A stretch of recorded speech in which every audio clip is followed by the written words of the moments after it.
5 second, 2 second, ready.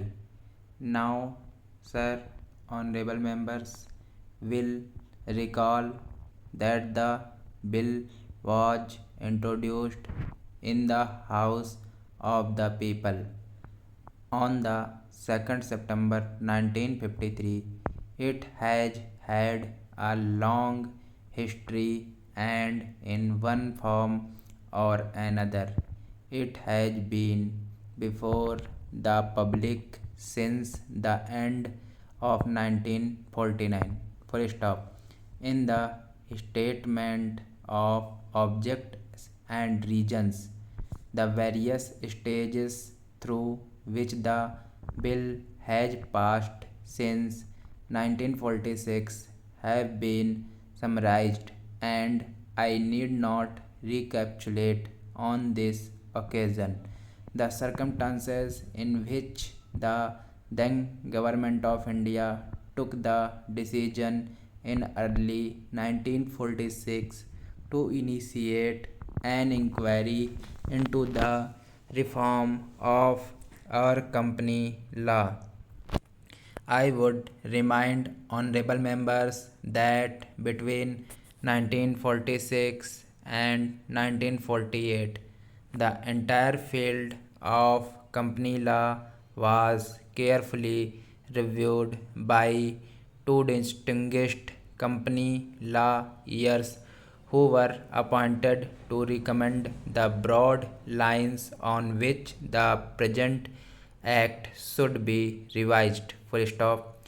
Their recommendations were examined in the then Ministry of Commerce, and certain tentative departmental views which emerged were circulated in a comprehensive memorandum to all recognized trade and industrial associations, bar associations, the high courts, and the state governments. That brought us to the end of 1949. Para.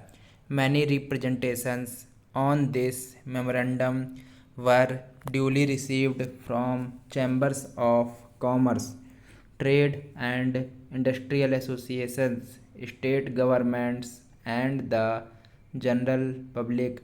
At the end of 1950, the Government of India appointed a committee under the chairmanship of Sri Bhabha to go into the entire question of the revision of the Companies Act, with particular reference to its bearing on the development of trade and industry in this country. Para. This committee examined a large number of witnesses in many parts of the country and submitted its report in March 1952. This report again was circulated to all state governments, chambers of commerce, trade associations, high courts, and many other bodies.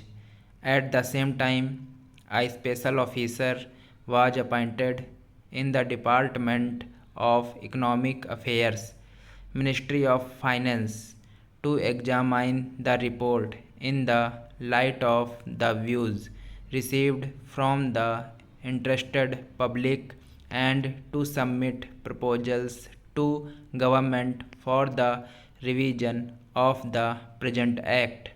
The bill now before the House is based largely on the recommendations of the Company Law Committee, modified in a few particulars. Honorable members will notice that so far as public relations go, the bill was recovered adequate ground in a measure like the Companies Bill, however, which covers the entire field of the operation of joint stock companies. The limits of consultation and discussion can never be exhausted, and I would like to inform honorable members that although the bill was introduced in Parliament over 7 months ago, our officers have been engaged throughout this period in further studies and informal discussions with the interest concerned, and on occasion I have also participated in such discussion.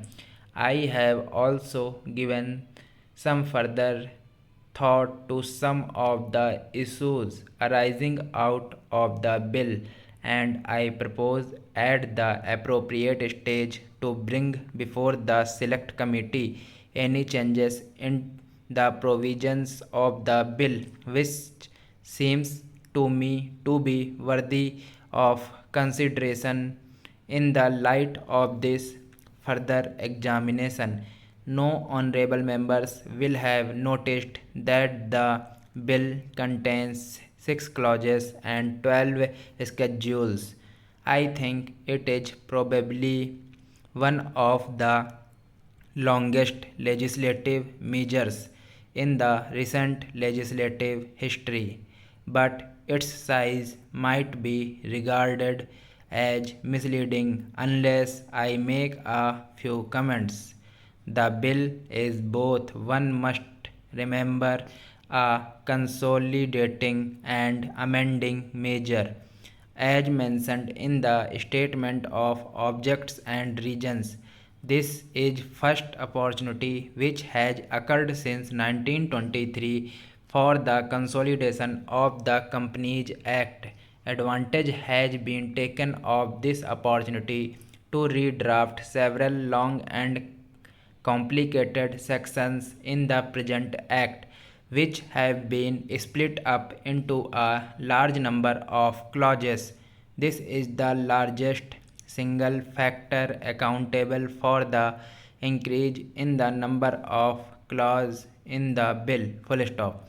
New clauses embodying substantial changes in the present law would hardly constitute more than a small fraction of the bill. Full stop para. I would also draw attention to the structural changes in the bill to which a reference has been made in the Statement of Objects and Regions.